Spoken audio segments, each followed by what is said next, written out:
The Miracle of Enzim, halaman 125. Berkat adanya pembahasan masalah ini di acara-acara televisi dan di majalah belakangan ini, Anda mungkin sudah mengetahui bahwa radikal bebas dapat menghancurkan DNA dalam sel-sel sehingga menyebabkan kanker dan banyak masalah kesehatan lainnya. Banyak program yang berbondong-bondong menfokuskan pada bagaimana melawan radikal bebas. Konon anggur merah baik bagi tubuh karena mengandung agen antioksidan, polifenol isoflavin yang terdapat dalam produk-produk kacang kedelai juga mengundang perhatian karena mengandung antioksidan pula. Alasan radikal bebas begitu ditakuti adalah karena mereka memiliki kemampuan oksidasi yang tinggi, kemampuan untuk membuat karat beberapa kali lebih kuat daripada kemampuan oksigen biasa. Makanan yang teroksidasi bukan satu-satunya yang menghasilkan radikal bebas. Alkohol, tembakau, dan berbagai faktor lain juga menghasilkan radikal bebas. Sebagai permulaan, radikal bebas dihasilkan bahkan hanya dengan bernafas. Saat manusia mengisap oksigen dan membakar glukosa dan lemak dalam sel yang menghasilkan energi, 2% dari oksigen yang diisap ke dalam tubuh mengandung radikal bebas. Radikal bebas sering diperlakukan sebagai penjahat, tetapi kenyataannya mereka juga memiliki fungsi penting, yaitu mampu membunuh virus, bakteri, jamur, dan menekan infeksi. Namun jika jumlah radikal bebas meningkat di atas satu titik tertentu, membran sel dan DNA sel-sel normal mulai hancur. The Miracle of Enzim, halaman 126. Saat radikal bebas meningkat terlalu banyak, tubuh kita dilengkapi dengan senjata untuk menetralisasinya, yaitu enzim antioksidan. Jenis enzim yang menjalankan fungsi ini disebut SOD atau superoksida dismutase. Namun pada saat Anda melewati usia 40, jumlah SOD dalam tubuh Anda tiba-tiba menurun. Ada beberapa teori yang mengatakan bahwa banyaknya penyakit gaya hidup yang muncul pada saat Anda menginjak sekitar usia 40-an disebabkan oleh berkurangnya enzim ini. Saat SOD mulai berkurang seiring dengan usia, enzim-enzim pangkal mulai melawan radikal bebas yang berlebihan.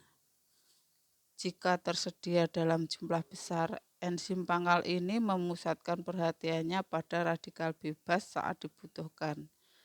Namun jika tidak banyak tersedia, enzim pangkal tidak dapat mencegah gangguan kesehatan yang disebabkan oleh radikal bebas. Pendeknya, jika terus mengkonsumsi makanan teroksidasi, Anda menciptakan banyak radikal bebas dalam tubuh Anda. Terlebih lagi, makanan teroksidasi hanya memiliki sangat sedikit atau tidak ada enzim sama sekali. Maka tubuh akan kesulitan menghasilkan enzim pangkal dan menyebabkan sebuah lingkaran setan radikal bebas tak dinetralisasi yang menyebabkan penyakit. The Miracle of Enzim, halaman 127. Sebaliknya, jika mengkonsumsi makanan segar yang penuh enzim, selain membatasi jumlah radikal bebas yang dihasilkan, Anda juga dapat membatasi pengurangan enzim pangkal dalam tubuh. Hal ini akan menghasilkan suatu siklus positif yang secara teratur akan meningkatkan energi dalam kehidupan Anda. Tidak ada lemak yang lebih buruk daripada margarin. Jenis makanan yang paling mudah teroksidasi adalah minyak. Dalam dunia alami, lemak terdapat dalam biji-bijian berbagai jenis tanaman. Oleh karena beras juga disebut biji-bijian, banyak minyak tanaman yang ditemukan dalam beras coklat, yang biasa kita sebut minyak, dihasilkan dari biji-bijian tumbuhan. Ada banyak jenis minyak goreng seperti minyak canola, minyak zaitun, minyak wijen, minyak biji kapas, minyak jagung, dan minyak biji anggur, tetapi hanya bagian minyaknya yang disaring secara tidak alami. Pada masa lalu, minyak biasanya diperas melalui sebuah proses kompresi primitif dengan menggunakan mesin. Tetapi akhir-akhir ini hanya sedikit produsen yang masih menggunakan proses kompresi ini. Mengapa? Tidak hanya karena proses ini memakan waktu dan membutuhkan banyak tenaga kerja, tetapi juga karena banyak minyak yang terbuang. Terlebih lagi karena suhu panas tidak ditambahkan pada tahap pemerasan, kualitas minyak yang dihasilkan lebih cepat berubah daripada yang diproduksi dengan metode lain. The Miracle of Enzym halaman 128.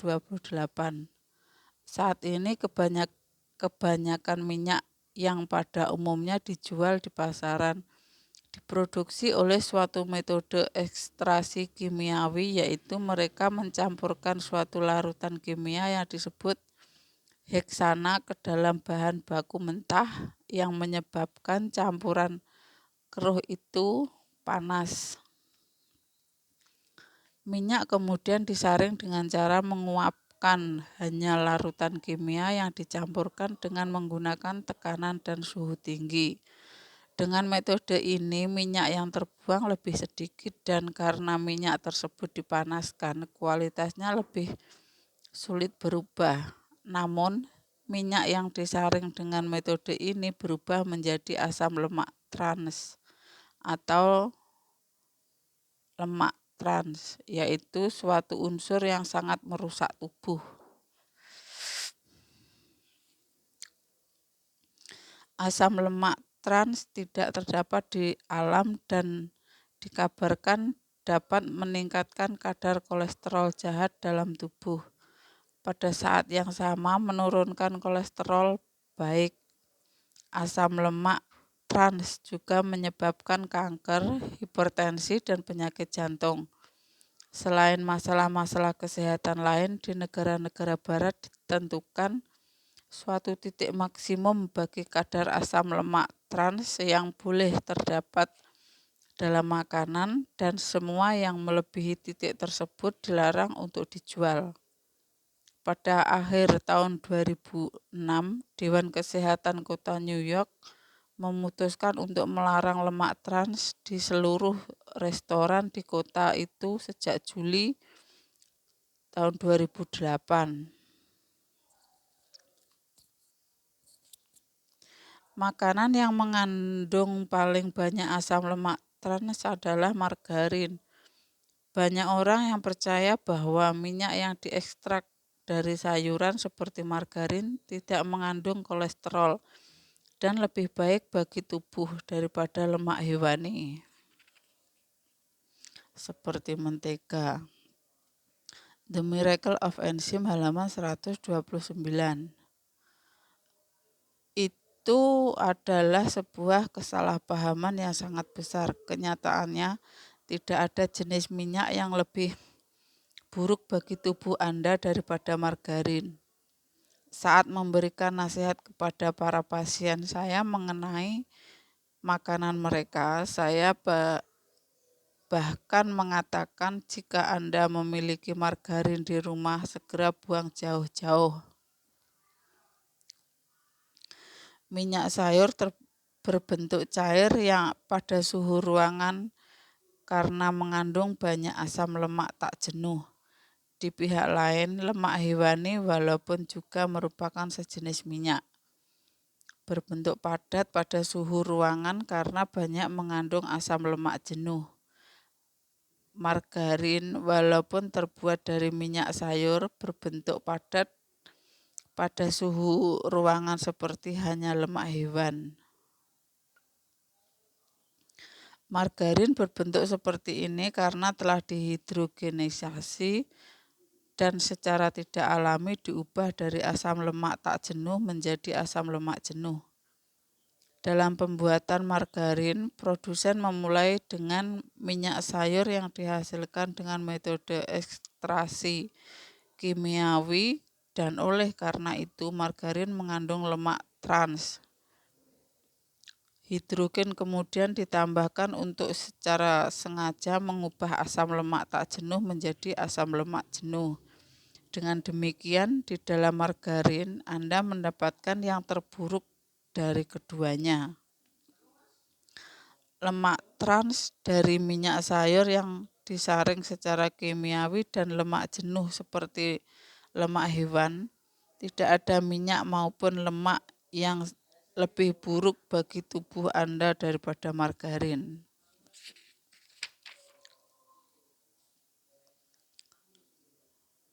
The Miracle of Enzyme halaman 130.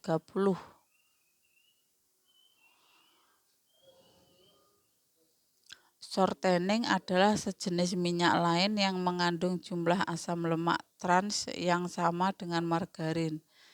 Saya duga shortening sudah jarang digunakan untuk memasak di rumah belakangan ini, tetapi banyak shortening yang digunakan dalam produksi makanan seperti kue-kue kering dan cemilan yang dijual di toko dan untuk memasak kentang goreng di restoran cepat saji. Asam lemak trans adalah alasan cemilan dan makanan cepat saji begitu buruk bagi tubuh. Jika sesekali harus menyantap gorengan.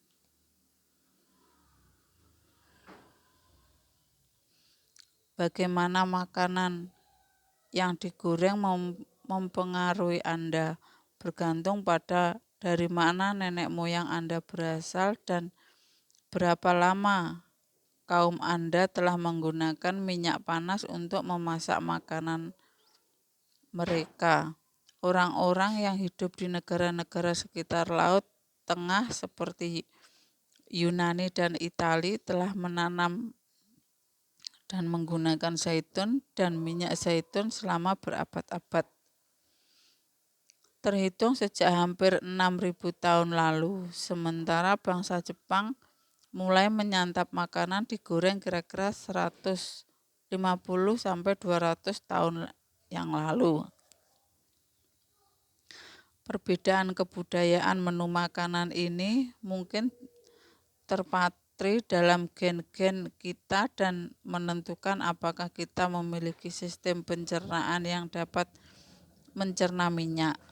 Minyak diuraikan dan dicerna dalam pankreas. Tetapi berdasarkan data klinis saya, tampaknya pankreas bangsa Jepang lebih lemah daripada pankreas mereka yang hidup di negara-negara yang memiliki sejarah panjang menyantap gorengan. The Miracle of Enzyme halaman 131. Ada banyak kasus orang Jepang yang mengeluh merasa sakit di sekitar daerah epigastrik mereka atau bagian atas perut. Tetapi pada saat pemeriksaan endoskop dilakukan tidak terlihat adanya penyakit MAH, tukak lambung maupun tukak usus 12 jari. Saat tes darah dilakukan pada orang-orang ini, kebanyakan hasilnya menunjukkan kadar analise tinggi yang tidak normal dalam pankreas. Ketika mewawancarai mengenai sejarah kebiasaan makan mereka, saya sering menemukan bahwa mereka sangat suka menyantap makanan yang digoreng. Namun tidak banyak orang barat yang mengkonsumsi jumlah yang sama atau bahkan lebih banyak makanan gorengan memiliki masalah dengan pankreas mereka. Jika menyantap 2 hingga 3 kali sehari makanan yang digoreng dan mengalami rasa sakit pada bagian atas perut, ada kemungkinan Anda menderita pankreatitis dan saya akan menyarankan agar Anda memeriksakan pankreas segera mungkin. Oleh karena menganggap minyak sayur lebih aman, belakangan ini orang-orang menggunakannya untuk menggantikan lemak hewan. Semua orang harus ekstra hati-hati akan jumlah makanan gorengan yang mereka makan. Seperti yang telah saya sebutkan sebelumnya, terlalu sering mengkonsumsi minyak sayur yang diekstrak secara buatan buruk bagi tubuh. Akan tetapi jika merasa tidak mungkin berhenti mengkonsumsi makanan gorengan, sebaiknya Anda mencoba untuk setidaknya mengurangi keseringan mengkonsumsinya dengan tujuan menahan diri dan mengkonsumsi makanan gorengan lebih dari sekali dalam sebulan. The Miracle of Enzyme halaman 132.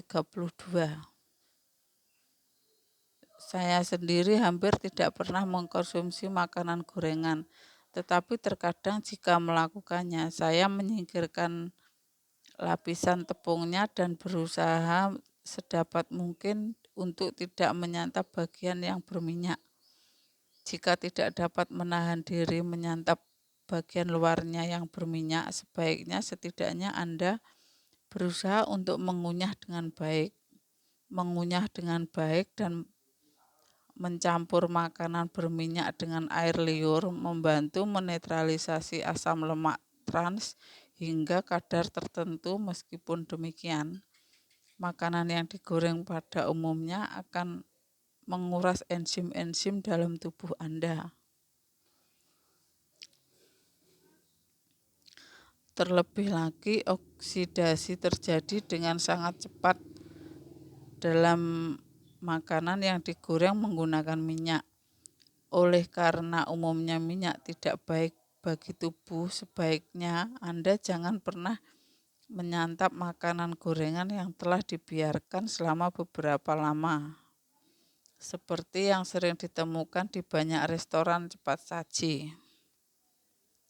Cara terbaik mendapatkan asam lemak esensial. Komponen utama minyak yaitu asam lemak. Secara umum diklarifikasikan menjadi asam lemak jenuh dan asam lemak tak jenuh. Asam lemak tak jenuh adalah yang disebut asam lemak baik dan merupakan nutrisi yang diperlukan untuk memelihara jantung, organ-organ peredaran darah, otak, dan kulit.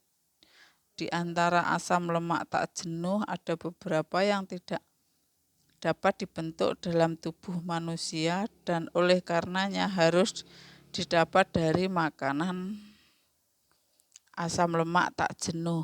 Ini yang disebut asam lemak esensial.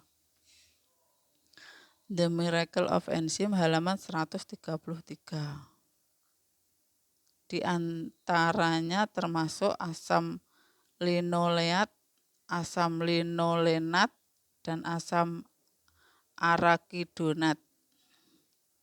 Di Amerika beberapa tahun yang lalu disarankan untuk mengkonsumsi 1 sendok teh minyak zaitun setiap harinya untuk mendapatkan asam lemak esensial.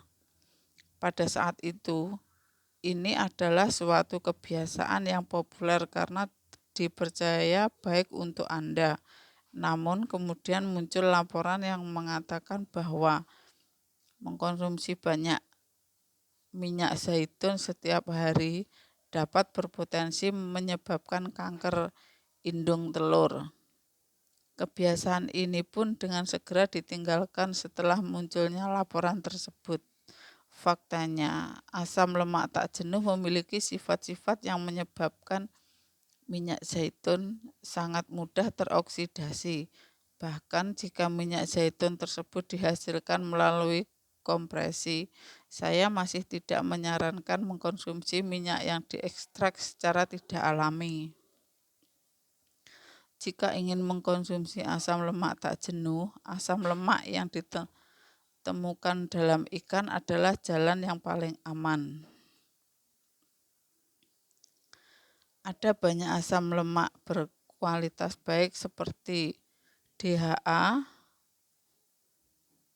dan EPA yang terdapat terutama dalam bluefish seperti ikan sarden dan makarel.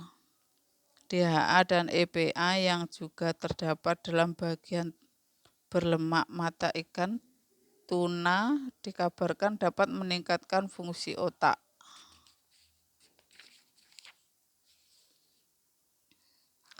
The Miracle of Enzyme halaman 134.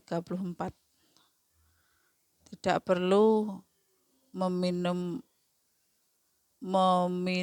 minyak secara langsung jika menyantap makanan dapat dalam bentuknya yang alami karena Anda bisa mendapatkan asam lemak tak jenuh yang dibutuhkan dari lemak yang terdapat dalam makanan. Adapun jenis minyak yang Anda gunakan dengan segera akan mulai teroksidasi begitu terkena udara. Oleh karena itu, jika memang memungkinkan, sebaiknya minyak tidak digunakan untuk memasak. Secara umum dikabarkan bahwa vitamin A dapat diserap lebih baik jika makanan dimasak menggunakan minyak. Oleh karena itu, biasanya dianjurkan untuk menggunakan minyak saat memasak bahan-bahan makanan yang mengandung vitamin A. Hal ini disebabkan vitamin A larut dalam lemak dan dapat tercampur dengan mudah dalam minyak.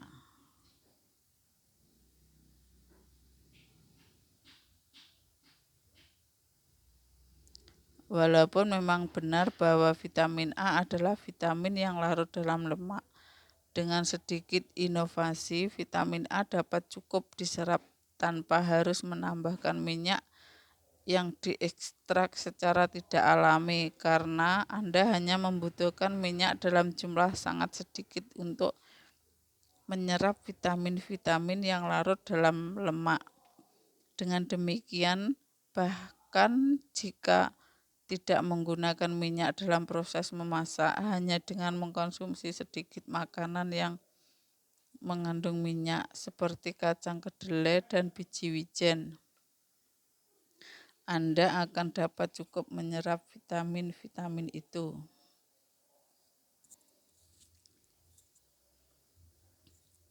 The Miracle of Enzyme halaman 135. Dengan kata lain, Anda bisa mendapatkan cukup minyak dan lemak yang penting bagi tubuh dengan mengkonsumsi makanan yang mengandung lemak dalam bentuk alami, tanpa harus menambahkan minyak yang diekstrak secara tidak alami. Dengan mengatakan dalam bentuk alami, yang saya maksud adalah mengkonsumsi makanan yang merupakan bahan baku pembuatan minyak, seperti biji-bijian, polong-polongan, kacang-kacangan, serta biji tanaman, dan menyantap mereka apa adanya. Tidak ada cara lain yang lebih aman dan lebih sehat untuk mengkonsumsi minyak.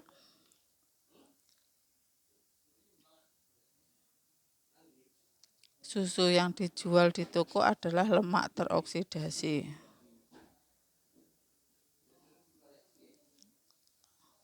Setelah minyak, jenis makanan yang paling mudah teroksidasi adalah susu yang dibeli di toko. Sebelum diproses, susu mengandung banyak unsur yang baik. Contohnya, susu mengandung banyak jenis enzim, misalnya enzim yang menguraikan laktosa, lipase yang menguraikan lemak, dan protease.